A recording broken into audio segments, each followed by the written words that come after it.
Hello, I'm Dango Rose. Welcome to the Mountaineer Podcast, where everybody's listening. The Mountaineer brings you the latest news of the Peak to Peak region, in print, online, through our podcast, social media, and special publications.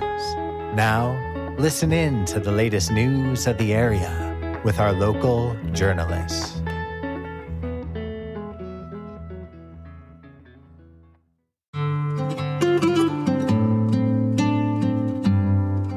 This is the Mountaineer Podcast, and I'm Marianne Rosen, bringing you stories, history, or lore from or about the mountains you live in.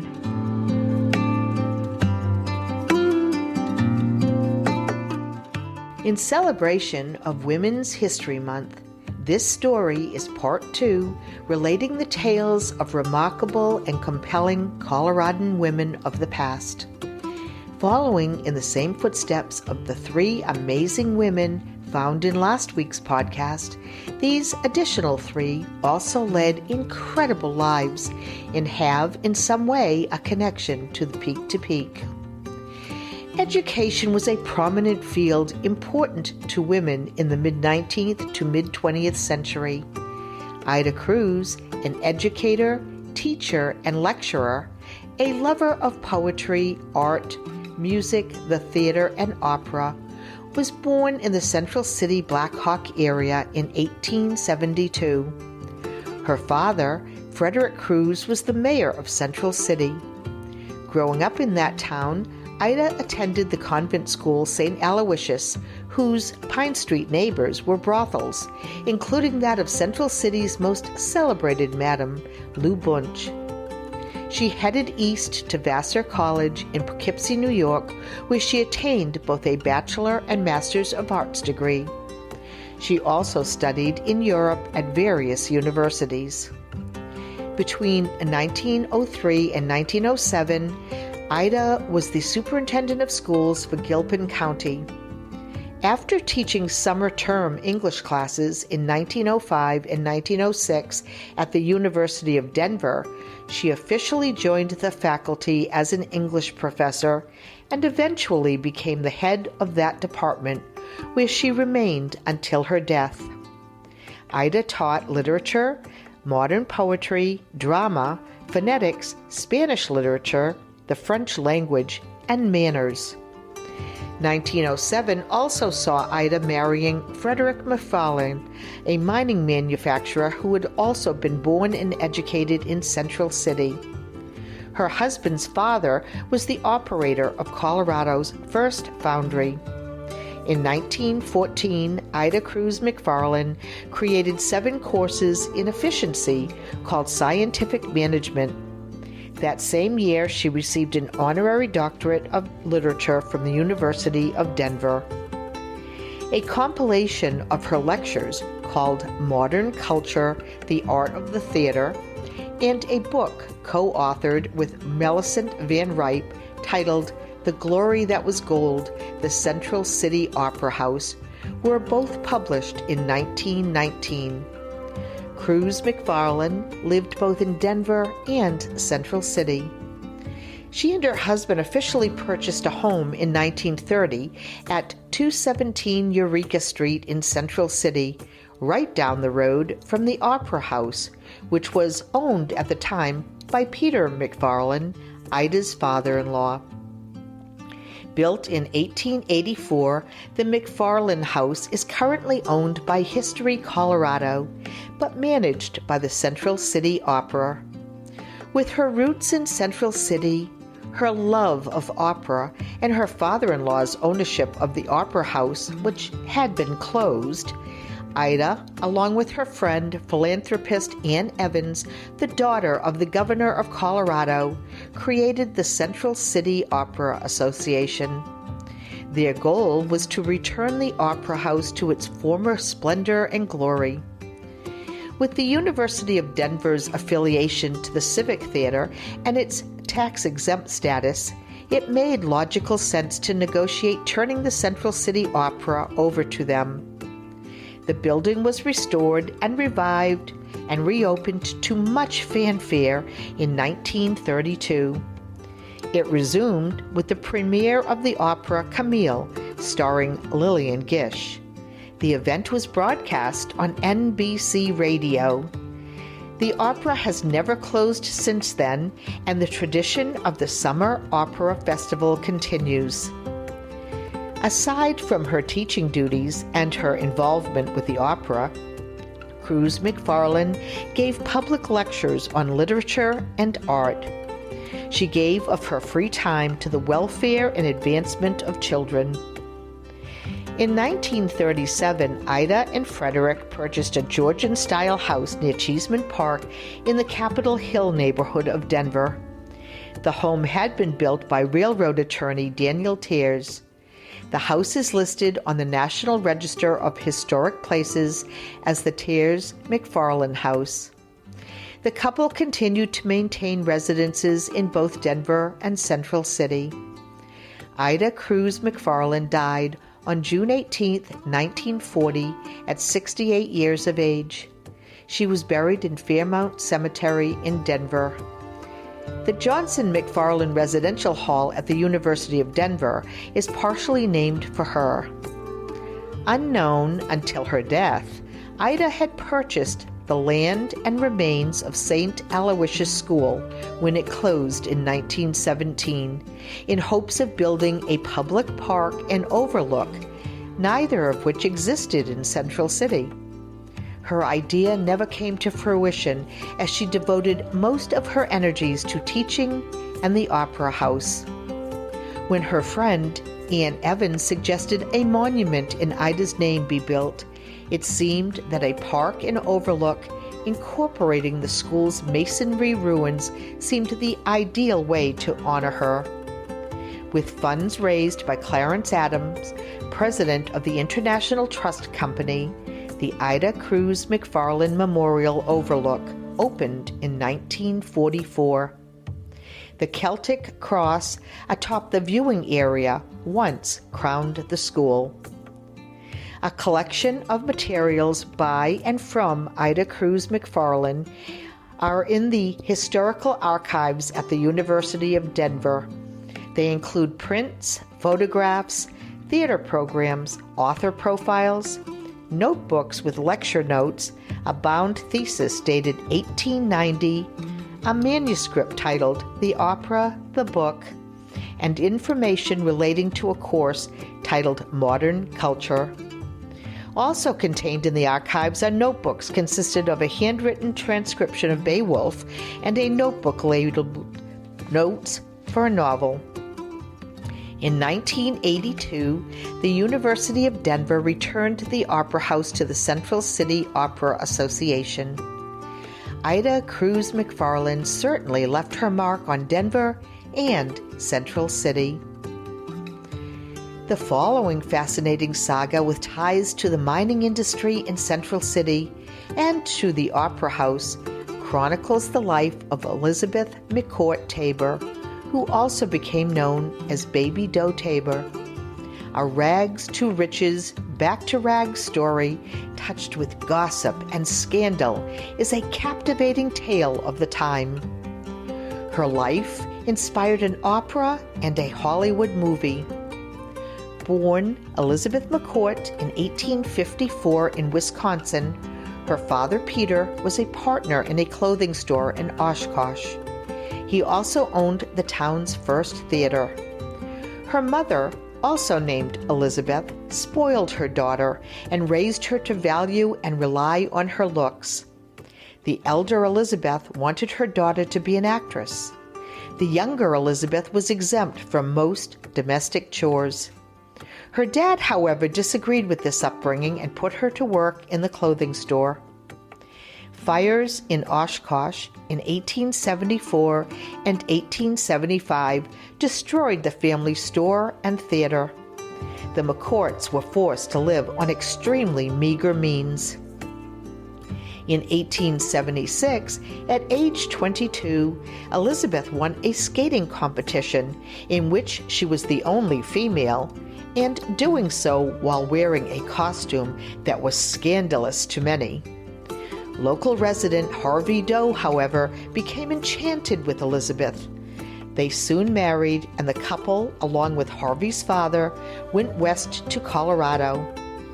Elizabeth's father-in-law had mining investments in the state, most importantly, his half ownership of the 4th of July mine in Central City. Elizabeth was enraptured with Colorado, and it is there that she may have been given the nickname Baby Doe for her childlike nature and lack of domestic skills. She was tougher, less naive than people assumed.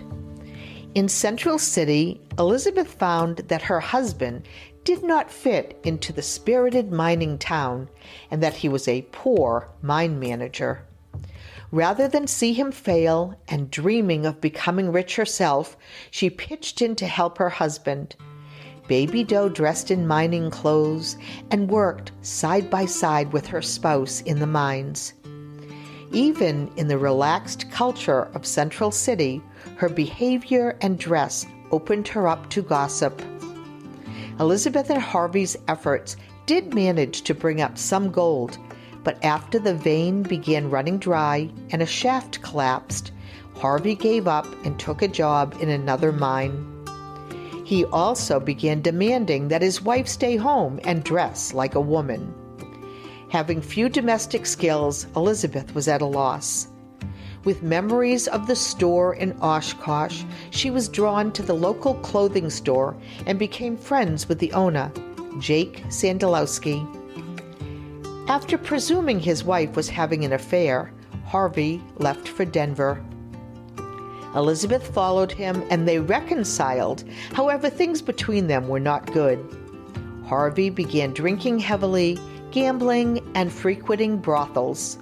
Elizabeth, Baby Doe, filed for a divorce. In need of financial support and work, Baby Doe was invited to Leadville by Sandalowski, who had by then changed his name to Sands, to work in his clothing store. Sands wanted to marry Baby Doe, but she had caught the eye and attention of married mining millionaire Horace Tabor. Tabor had come to Colorado via Vermont and Maine with his wife, Augusta, a charming debutante and cousin of President Franklin Pierce, who grew up in a pampered lifestyle, but who became a believer in women's rights and a philanthropist. Horace Tabor was the owner of Leadville's extremely successful Matchless Mine, the Tabor Opera House, and was one of the wealthiest men in Colorado.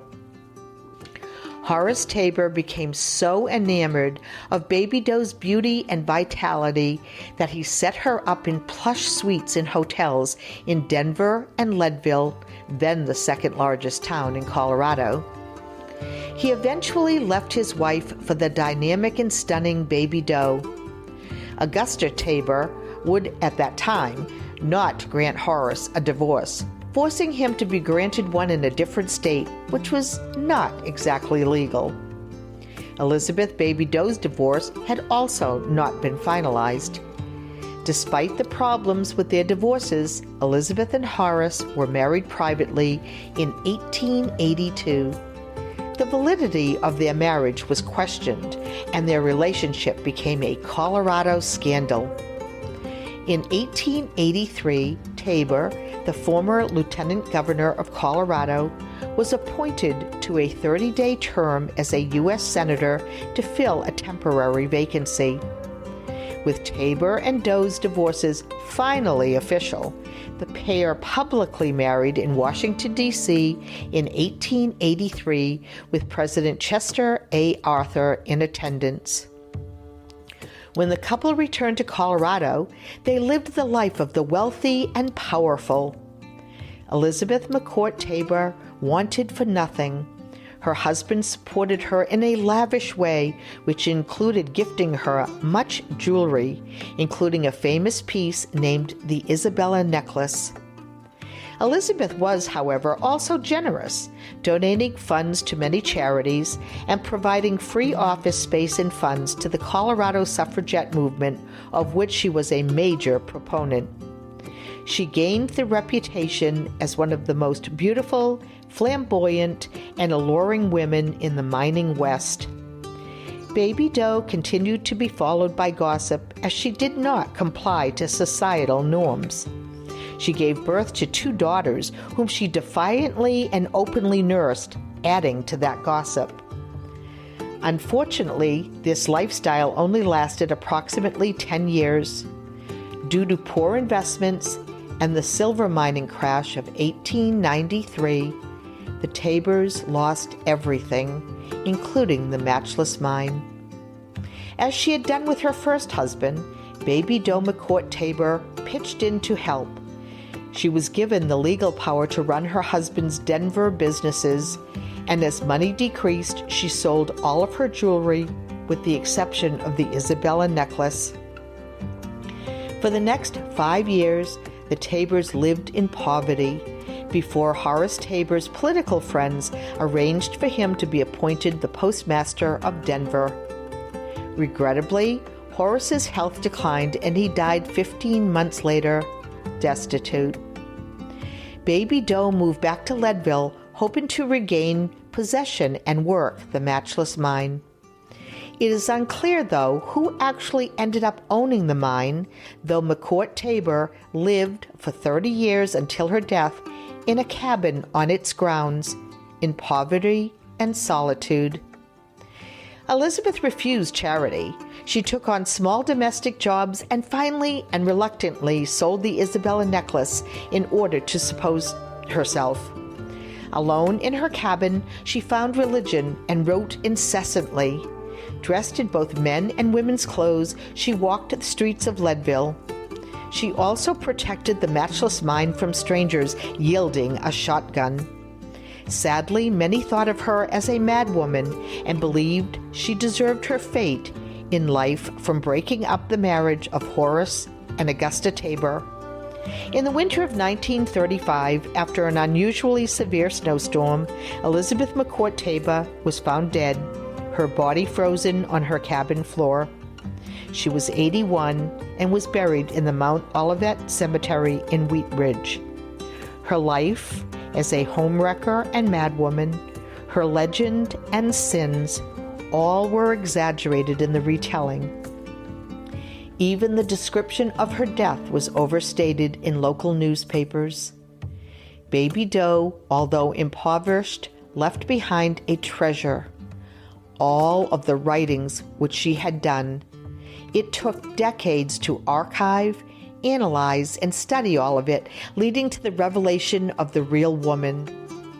Some see her now as one in a long line of women who endured shunning and punishment for their stunning beauty, personality, and being disruptive to the prevailing societal norms. In 1932, the movie Silver Dollar, based on the Tabor's life, opened. Douglas Moore's opera, The Ballad of Baby Doe, premiered at the Central City Opera in 1956. At its 1958 New York City premiere, Baby Doe was sung by Beverly Sills. Elizabeth McCourt Baby Doe Tabor was inducted into the Colorado Women's Hall of Fame in 1985. One of the most successful and thorough researches of Baby Doe's life is also the woman with whom we end this 2-part series on historical women of Colorado. Caroline Bancroft, the most recent of our stories, had a connection to the Peak to Peak, but in a less tangible way. Born in 1900, Bancroft was a historian, journalist, author, and philanthropist. Her father was a mining engineer and her mother a social worker. Both of her parents came from wealthy and important families in Denver. Her grandfather, Dr. Frederick Jones Bancroft, was the founder of the Colorado Historical Society and the Colorado Medical Society. The 13,250-foot Mount Bancroft, just south of the Continental Divide, is named for him. Her immediate family struggled due to her father's gambling and drinking. Caroline did not have a happy childhood, and her dad was often known to be cruel. Her future difficulty with relationships she blamed on her dad's treatment of herself, her sister, and her mom. There were some happy times, though, especially those spent in the Colorado mountains and at the family's summer home at Bear Creek Canyon. Caroline grew up loving to hike. On better days with her father, he took her on his mining trips. She loved spending time with mountain townspeople, hearing their stories and folk tales. She loved going on adventures and rejected some traditional roles expected of women. At an early age, Caroline began writing her own stories and submitted her first for publication when she was just 11. That story was rejected, but that did not deter her, and over her lifetime she ended up being published a multitude of times. The Bancrofts owned a dance studio, and Caroline made money teaching dance. She was a skilled ballerina, but was passed over by elite dance teachers, mainly due to her height, which was just shy of 6 feet. No longer able to handle her dad's outbursts or her parents' fights, Caroline took her savings from the dance studio and ran away to New York City. She auditioned for the famous Ziegfeld Follies. Originally rejected, she ended up talking the casting director into allowing her to be an understudy. She never got to dance, though, as her mother's family forced her back to Colorado. An aunt paid for her to attend Smith College in Northampton, Massachusetts, where she studied literature and drama and wrote and directed school plays. Caroline graduated in 1923, at the same time that her parents were going through a very high-profile divorce. Embarrassed by the proceedings, she opted for a teaching job in Connecticut rather than to return to Colorado. Taking wealthy student groups on summer travels abroad provided her with the travel bug. She ended up quitting her teacher's job to travel. Caroline lived abroad for a couple of years, hanging with famous writers of the time. She was engaged 4 times, but never married, fearing she would end up with someone like her dad. She spent one of her years abroad in India and became friends with the first non-European writer to win the Nobel Prize in Literature. She also developed tuberculosis. Returning to Colorado, Bancroft moved in with her mother, who had retained the family home near Cheeseman Park in Denver. Not having much money, the upper floors were rented out while Caroline and her mom lived in the basement. Shortly after returning to Denver and overcoming tuberculosis, Bancroft took a trip with her dad to visit mining sites as she had as a child. Caroline's father suggested they visit an old friend of his at the Matchless Mine in Leadville. Upon arriving, she was terrified when a haggard old woman ran out, shouting and pointing a rifle. The woman soon recognized Caroline's father and invited them to her cabin. That woman was Baby Doe Tabor. Bancroft had no idea during this visit that she herself would be remembered as one of the most famous historians researching and chronicling the life of Baby Doe Tabor. Also, upon her return to Denver, she needed to find a job. Caroline contacted a family friend, Frederick Bonfils, the owner of the Denver Post, convincing him to add a literature section to the paper. Bancroft became the first literary editor of the Denver Post. She also began interviewing famous people of Colorado past. Her interviews were funny and captivating and became popular. She had become fascinated with Baby Doe Tabor by this time, and although Baby Doe had died, Caroline interviewed Tabor's best friend Sue Bonney and others who knew her well. Bancroft's booklet, Silver Queen, The Fabulous Story of Baby Doe Tabor, was by far her most popular work. Although enthralled for much of her life, Bancroft also became more intrigued with Central City. When she decided to attain her master's degree at the University of Denver, Caroline decided to research and write her thesis on that Front Range town. She received her master's in 1943, and Gulch of Gold, written about Central City, would be her first official Western history piece. After World War II, Colorado became even a bigger tourist attraction, and Bancroft realized that visitors were interested in Colorado's history. All existing history works on the subject to date were scholarly tomes. Caroline wanted to write something fun and informal that people would enjoy. She wrote fascinating pieces on Central City, Black Hawk, Leadville, and Aspen. She loved the history of Colorado and wanted to share it. Sometimes Caroline focused more on telling a good story rather than on strict facts, but her stories were so good that generations who may not have cared became interested in Colorado history. Other booklets she wrote were Colorado's Lost Gold Mines and Buried Treasure and 6 Racy Madams of Colorado, which included Maddie Silk, who trained and was cared for in her old age by Central City's own Lou Bunch, a wealthy and famous madam. Bancroft also wrote A History of Estes Park and The Unsinkable Molly Brown, which was adapted into a musical. Not adverse to controversy, Bancroft was vocal about her dislike of Molly Brown, and she also sued the producers of the opera The Ballad of Baby Doe, as she felt that she owned the rights to Baby Doe's story.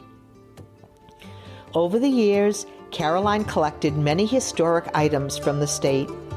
Upon her death in 1985, she donated her extensive and expensive collection to the Denver Public Library's Western History Department. Her estate was divided between the aforementioned and the Colorado Historical Society. Bancroft is buried at Fairmount Cemetery across from the famous Madam Jenny Rogers, who was another one of Caroline's favorite figures in Colorado history.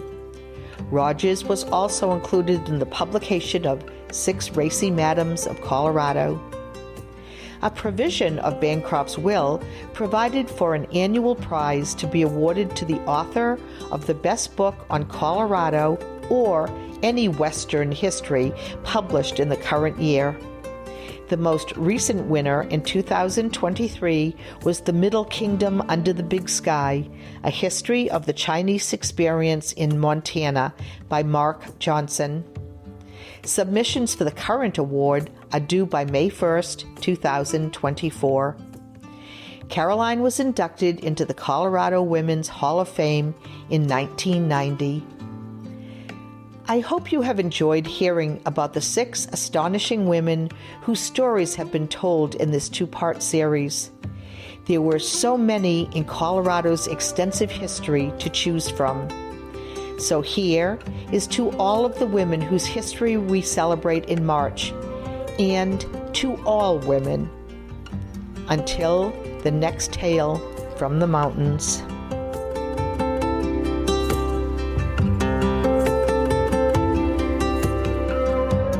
Listen in next time to the Mountain Ear Podcast for another mountain tale. I'm Marianne Rosen. Thank you for listening.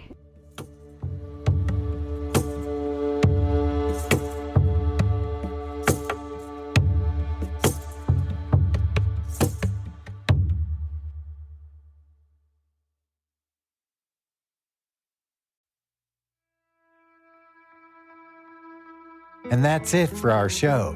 Subscribe online to get more access to more news, weekly updates to our community calendar, and a link to our YouTube channel by visiting themountaineer.com. Be sure to use the coupon code PODCAST when subscribing for a 10% discount.